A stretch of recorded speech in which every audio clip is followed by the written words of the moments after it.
1 Pedro, capítulo 5. Pedro, apóstolo do Senhor, e aqui ele se coloca como um pastor que ele era.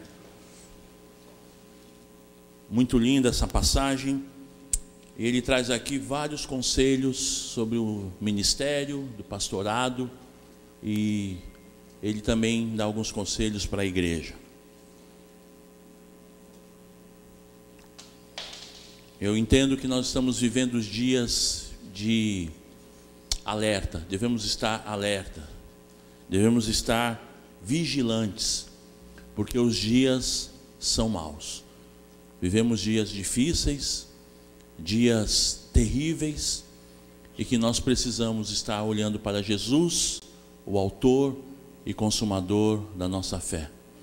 Essa passagem que as meninas cantaram tão lindamente fala justamente do período que Pedro está andando sobre as águas e está indo de encontro a Jesus, e quando as ondas batem na sua perna, ele deixa de olhar para Jesus e ele se assusta e ele afunda.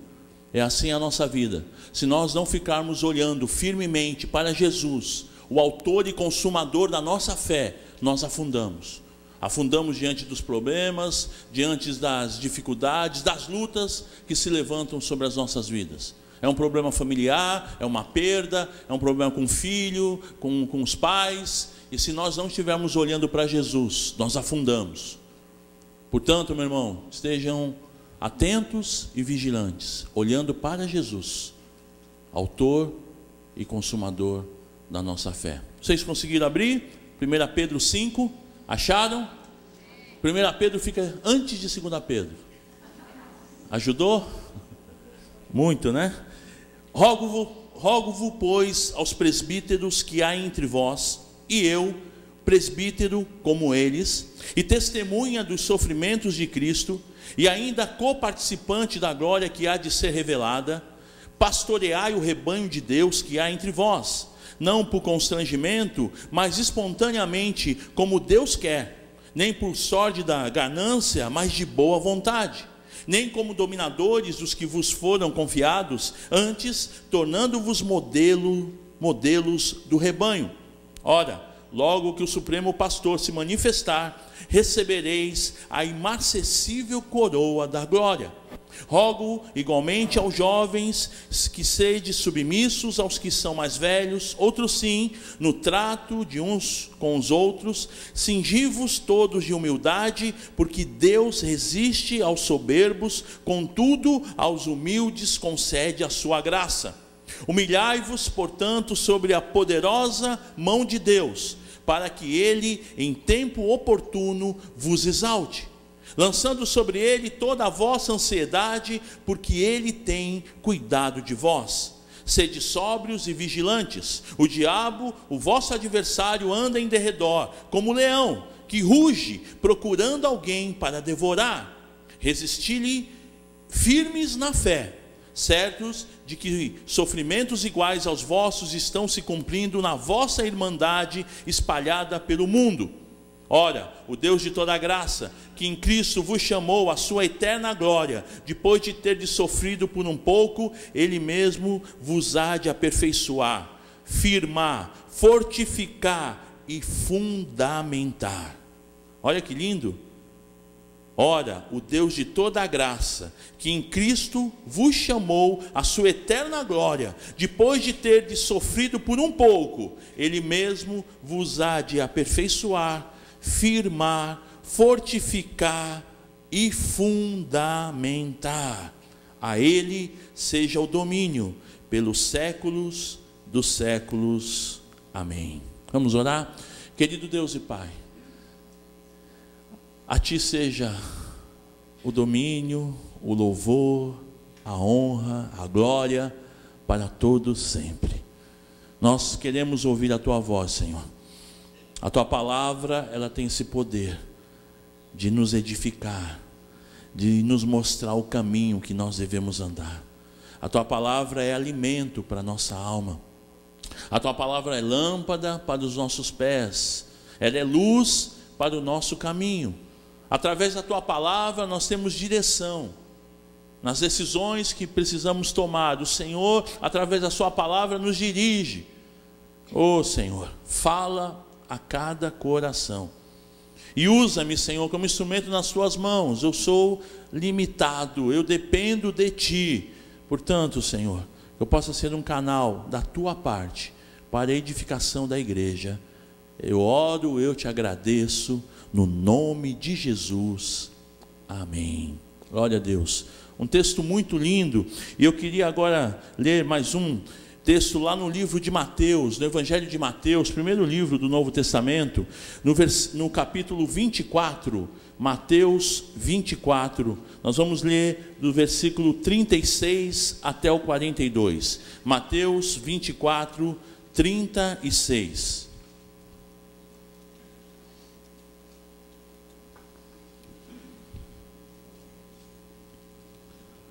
Mateus 24, 36 diz assim: mas a respeito daquele dia e hora ninguém sabe, nem os anjos dos céus, nem o Filho, senão o Pai. Pois assim como foi nos dias de Noé, também será a vinda do Filho do Homem. Porquanto, assim como nos dias anteriores ao dilúvio, comiam e bebiam, casavam e davam-se em casamento, até o dia em que Noé entrou na arca. E não o perceberam, senão quando veio o dilúvio e os levou a todos. Assim será também a vinda do Filho do Homem. Então 2 estarão no campo, um será tomado e deixado o outro. 2 estarão trabalhando no moinho, uma será tomada e deixada a outra. Portanto, vigiai, porque não sabeis em que dia vem o vosso Senhor. Eu queria ler mais um texto lá no livro de Gênesis, primeiro livro da Bíblia. Gênesis, o princípio de todas as coisas. No capítulo 6, Jesus ele diz como nos dias de Noé será a vinda do Filho do Homem. E Gênesis 6 fala desse momento do dilúvio de Noé, dos dias de Noé. Vamos ler no versículo 5 até o 11. Gênesis 6, de 5 a 11. Viu o Senhor que a maldade do homem se havia multiplicado na terra, e que era continuamente mal todo o desígnio do seu coração. Então se arrependeu o Senhor de ter feito o homem na terra, e isso lhe pesou no coração. E disse o Senhor: farei desaparecer da face da terra o homem que criei, o homem e o animal, os répteis e as aves dos céus, porque me arrependo de os haver feito. Porém Noé achou graça diante do Senhor. Eis a história de Noé. Noé era homem justo e íntegro entre os seus contemporâneos. Noé andava com Deus. E ele gerou 3 filhos, Sem, Cã e Jafé.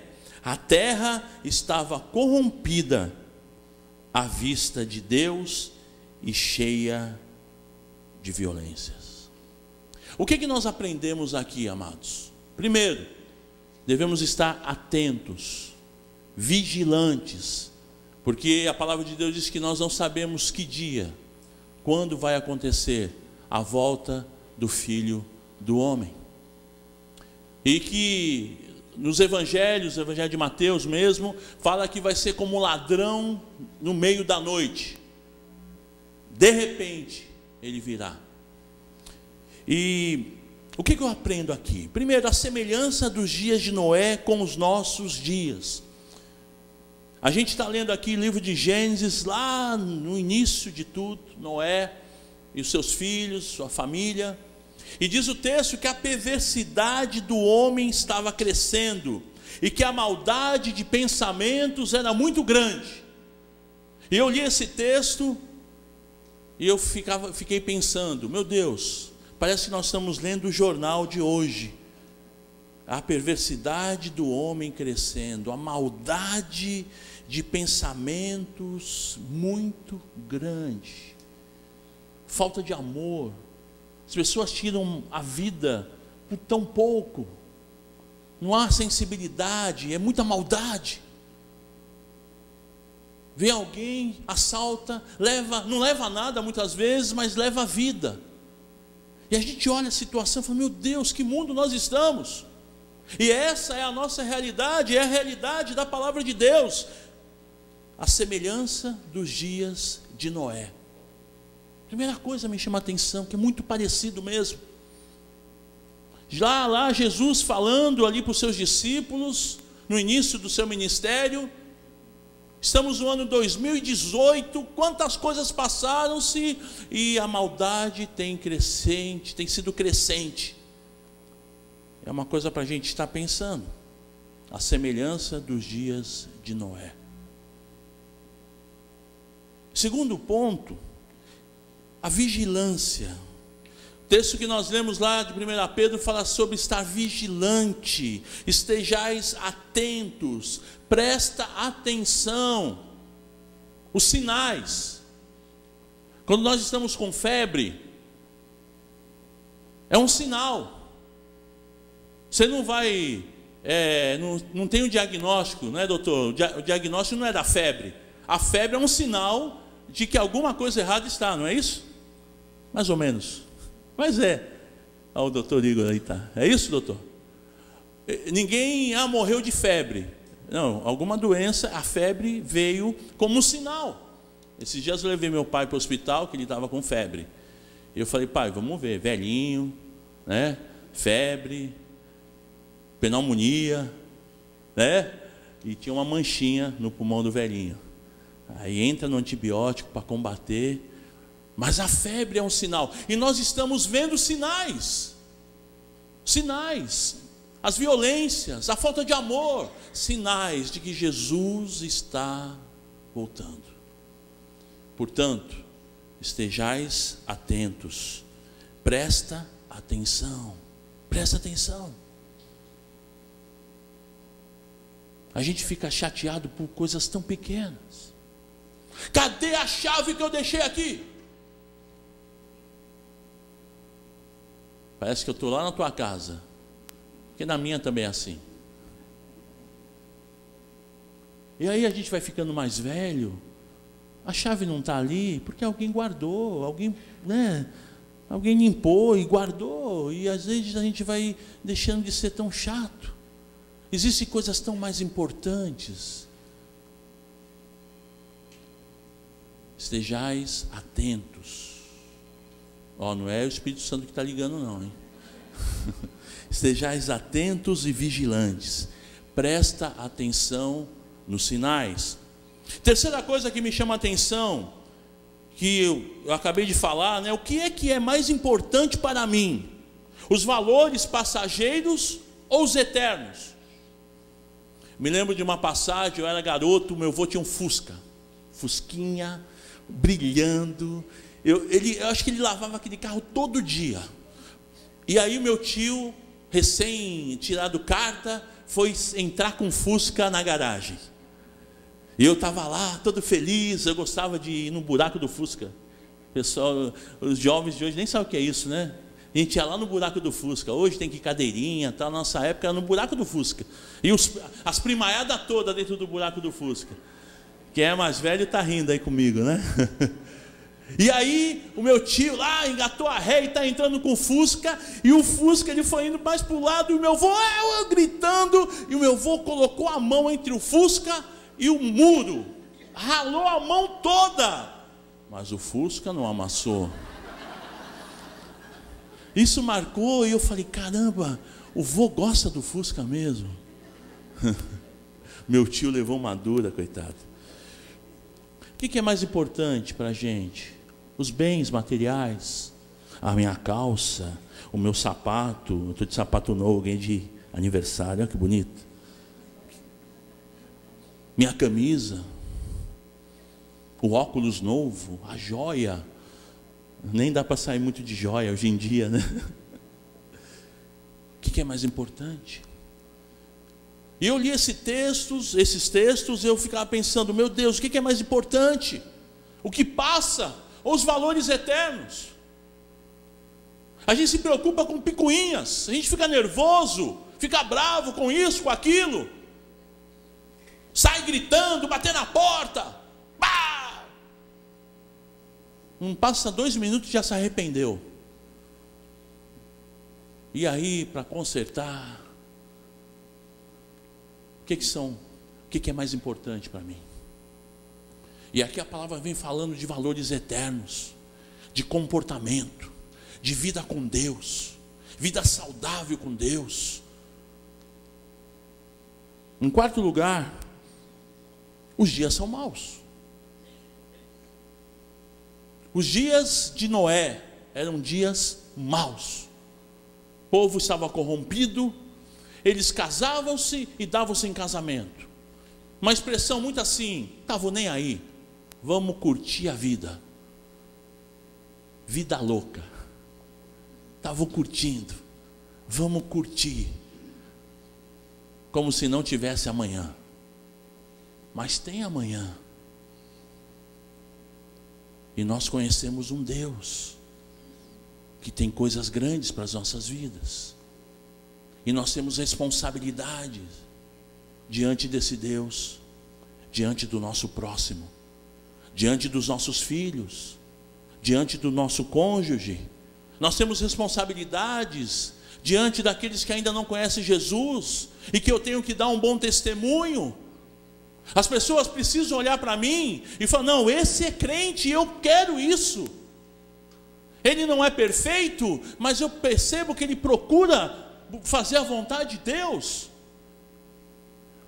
O próprio apóstolo Pedro foi aquele que andou ali com Jesus o tempo todo, e aqui na carta de 1 Pedro, ele vem falando, se colocando como igual. Eu sou pastor, como vocês pastores, nós devemos estar atentos, porque os dias são maus.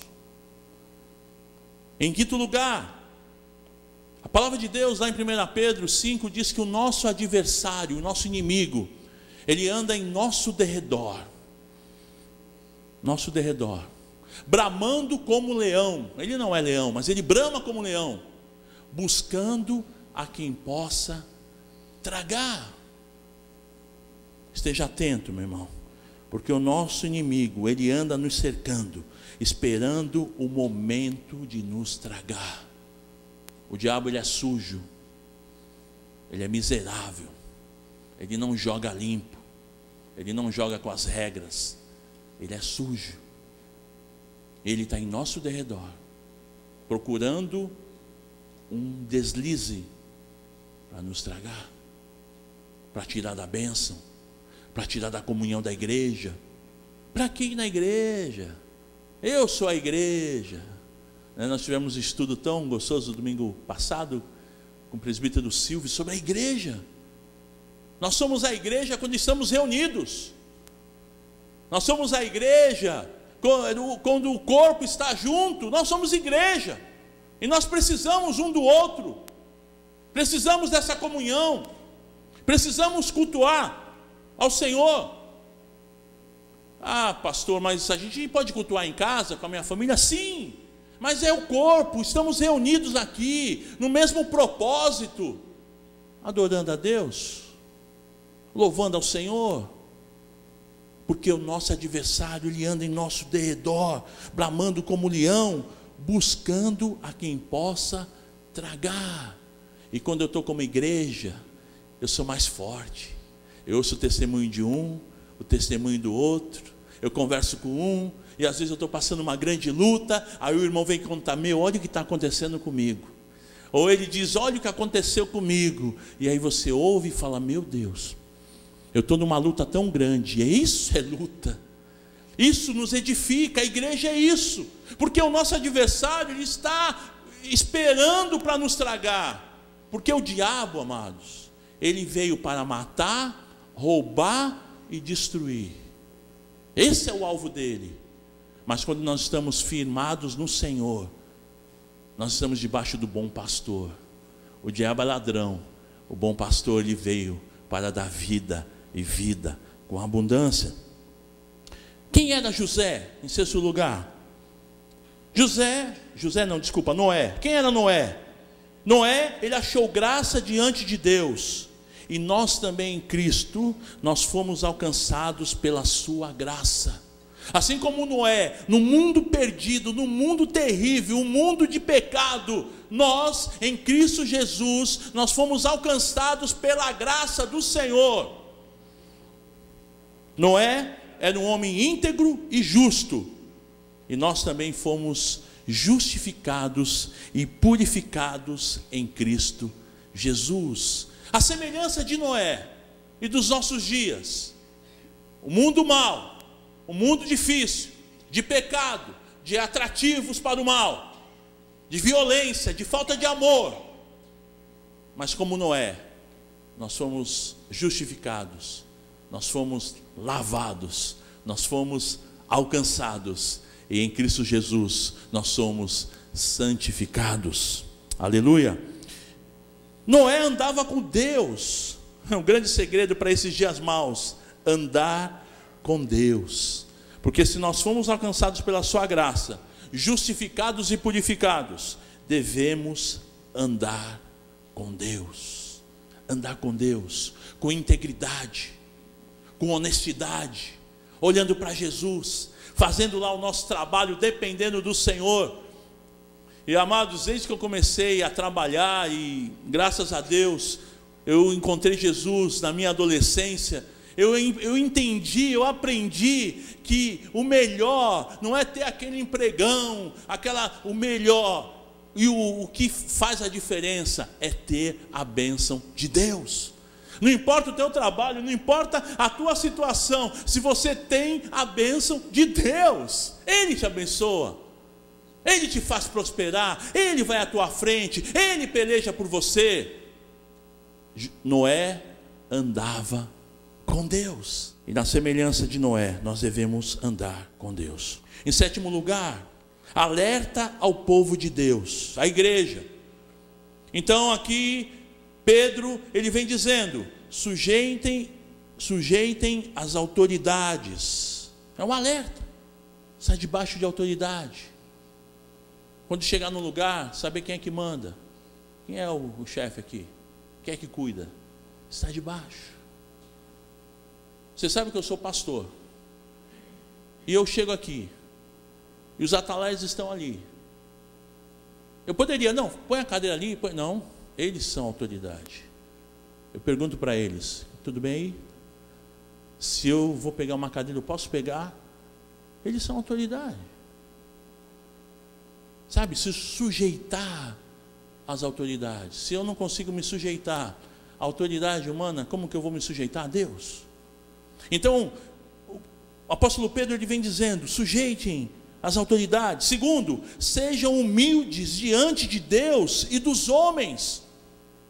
Pedro, ele era o apóstolo Pedro, o primeiro papa, dizem.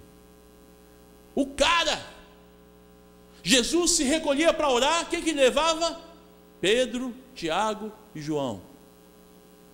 Pedro estava sempre ali. Pedro teve a sua vida transformada, ele negou Jesus, mas teve um arrependimento, e ele foi o primeiro que pregou. Depois que Jesus foi para o céu, foi o primeiro que anunciou a palavra, e 3.000 pessoas se converteram.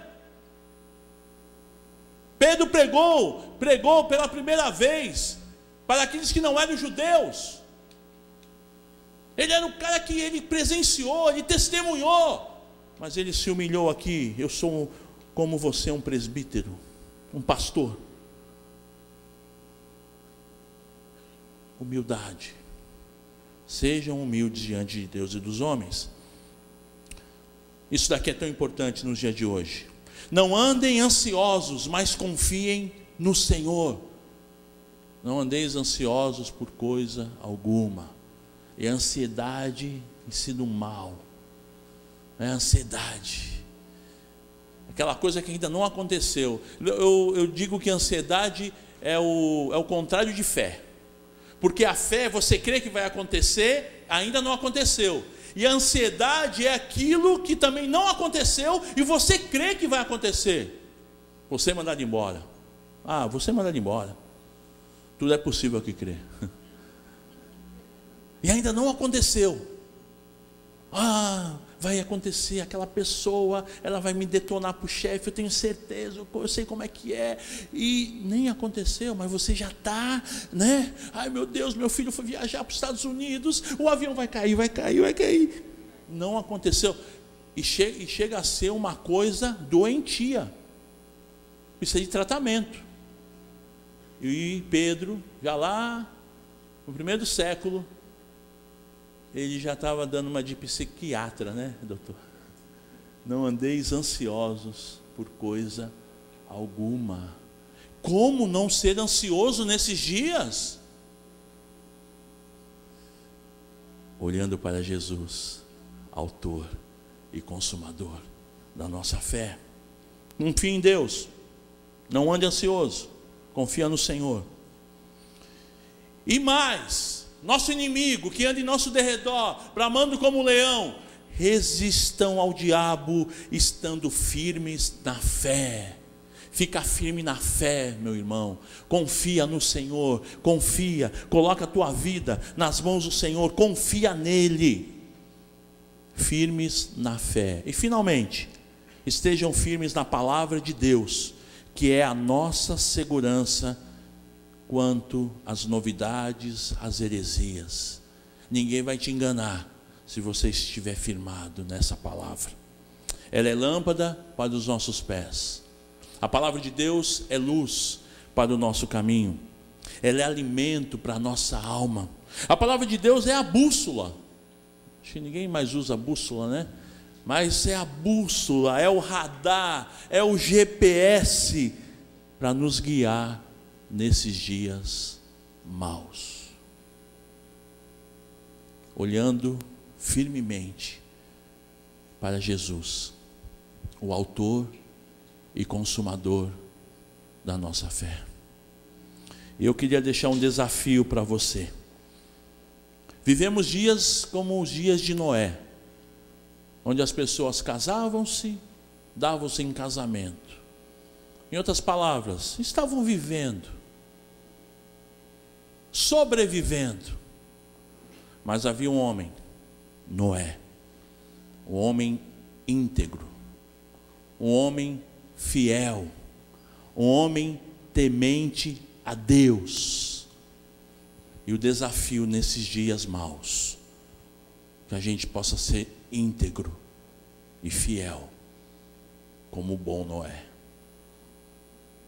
Nos dias maus, a gente pode poder fazer a diferença, não porque somos melhores, mas porque servimos ao melhor, tememos ao Senhor. E o desafio é: Senhor, eu quero ser íntegro, eu quero ser fiel, como Noé foi. Quando eu estudava essa palavra, esse desafio veio para mim: ser íntegro e fiel ao meu Senhor. Não deixar se envolver com este mundo mau. Mas eu quero estar baseado na palavra de Deus, com as minhas imperfeições, fraquezas, limitações, mas olhando firmemente para Jesus, o autor e consumador da nossa fé. Esse Jesus maravilhoso, que quando a gente estiver afundando por duvidar, por ter medo, Ele vem e nos levanta. Louvado seja o nome do Senhor.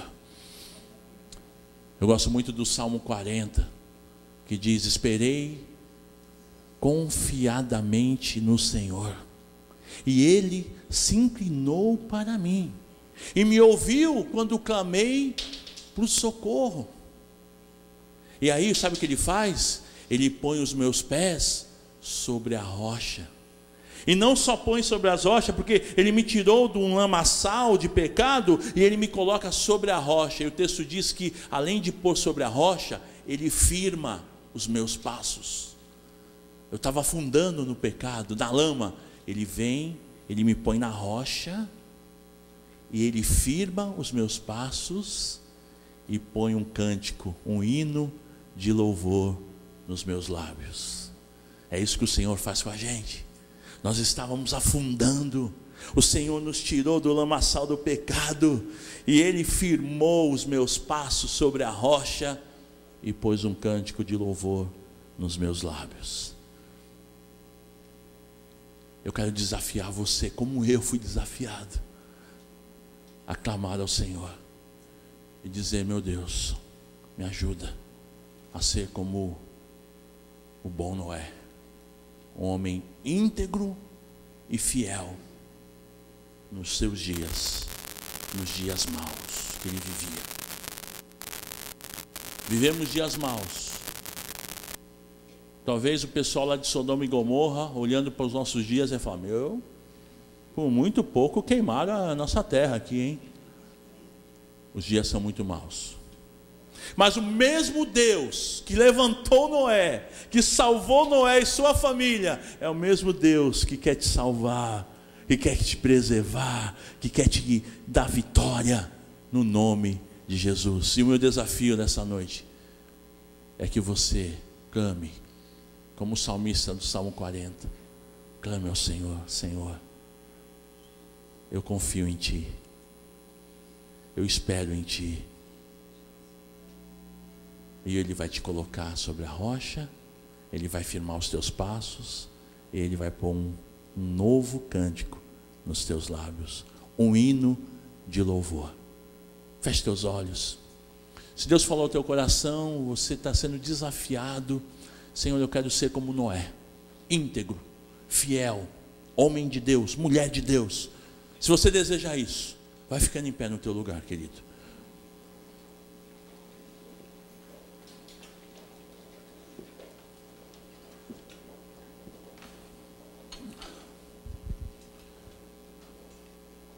Lição para casa: leia o Salmo 40, tá? Medita nesse Salmo. Salmo 40.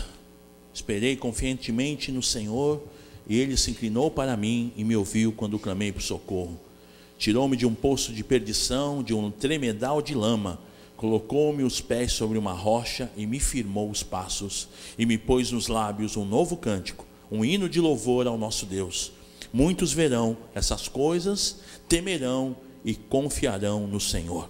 Bem-aventurado o homem que põe no Senhor a sua confiança e não pende para os arrogantes, nem para os afeiçoados à mentira. Salmo 40. Quero orar com você. Pai amado, Pai querido, eu me coloco juntamente com os meus irmãos, de pé, Senhor. Eu, como salmista, nós como salmista, nós clamamos ao Senhor. Nós esperamos em Ti, Senhor. Nós confiamos em Ti, Senhor. Confiamos na Tua palavra, confiamos no Senhor. E a nossa confiança está depositada em Ti, Senhor. Estamos olhando para Jesus, o autor e consumador da nossa fé. Nós dependemos de Ti, ó Pai. Somos falhos, somos pequenos, somos limitados, mas confiamos num grande Deus. Aleluia. E a igreja, teu povo, está de pé diante do Senhor, apresentando as suas vidas, se colocando como Noé, para ser íntegro, para te buscar de todo o coração. Você que ficou de pé, querido, fale com Deus. Nas tuas palavras, fala: Senhor, eu quero ser um instrumento nas tuas mãos. Senhor, eu quero depender de Ti. Apresenta a tua família, teus filhos, teu cônjuge. Apresenta aquilo que tem te atrapalhado. Fala: Senhor, isso tem me atrapalhado, mas eu coloco nas tuas mãos. Eu vou confiar em Ti. Eu dependo de Ti, Senhor. Eu não tenho outro Deus que não seja o Senhor. Oh Deus, eu dependo de Ti. Nós dependemos do Senhor. E como igreja nós clamamos, pedimos socorro. São dias difíceis, dias maus, mas nós confiamos no Senhor. E maior é o nosso Deus do que o mundo. Aleluia. Nós te adoramos, nós te exaltamos, nós te bendizemos, no nome de Jesus. Amém.